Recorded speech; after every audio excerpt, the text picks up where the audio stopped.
Well, a couple of weeks ago, I met up with star of the movie, Robert Pattinson, and here he is to tell us a little bit about the film.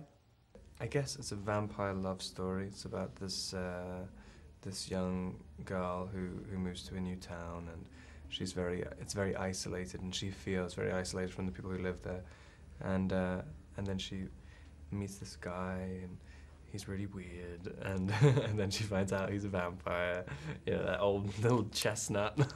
Yeah, and then but there's something in her which she's not afraid of him, and because her love for him, I guess, bypasses the fear. Robert, as I said before, starred as Cedric Diggory in Harry Potter, so he's no stranger to starring in movies based on novels. So I asked him how he fared with Twilight, and also decided to bring a bit of an Irish flavour to the interview. And the movie is based on really cult novels, so it's something that you've done before. You've played a character from a cult novel, but not kind of the lead. How did you feel? Did you feel a bit nervous about portraying such a kind of such a cult figure? Yeah, I mean, luckily I didn't know too much about it when I went into it. I didn't even really know there were books when I went to the video edition.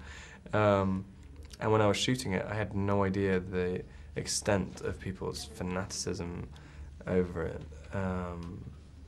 So yeah, I didn't really feel too much pressure. I always feel a lot of pressure because I'm like hypercritical about stuff.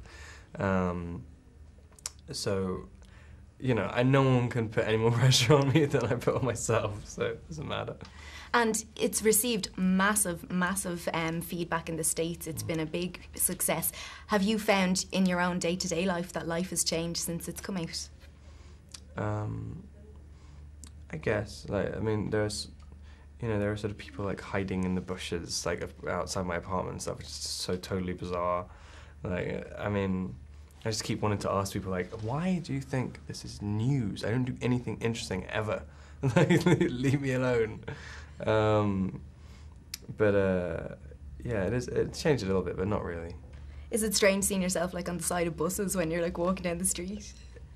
It is a little, yeah. I remember the first time that happened with Harry Potter. I was just like, it feels like you're in 1984 or something. You're just running away, and then your face is like dum dum dum. You're just like, leave me. I don't know.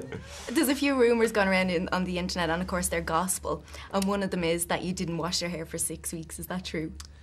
Did you suddenly look at my hair and think of that? No. No. Looks like it's true. I don't know. Well, yeah, probably. At some point in my life, I have no idea. It's the weirdest thing. I've been accentuating the lie as well. Not extenuating. Is that a word? I have no idea. No.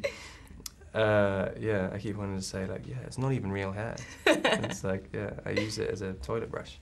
Well, in the movie, you're a vampire and you don't eat. So that has inspired me to conceive this game called Meal or No Meal, if you'd like to play it with me. I like to put a little Irish flavour on any interviews that I do. So, I'm going to give you the names of Irish dishes, and you have to tell me if it's a meal or a no meal. So if you think it's an Irish dish that we'd eat in Ireland, say meal. If you think it's not, no meal. Right. Okay, so coddle.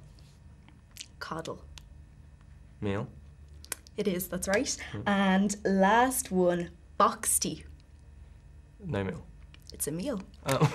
It's a traditional Irish potato cake. That's a trick question. I mean, you only gave me 2 options, so I thought one of them was going to be no meal. I'm told to wrap up, so I can't go on.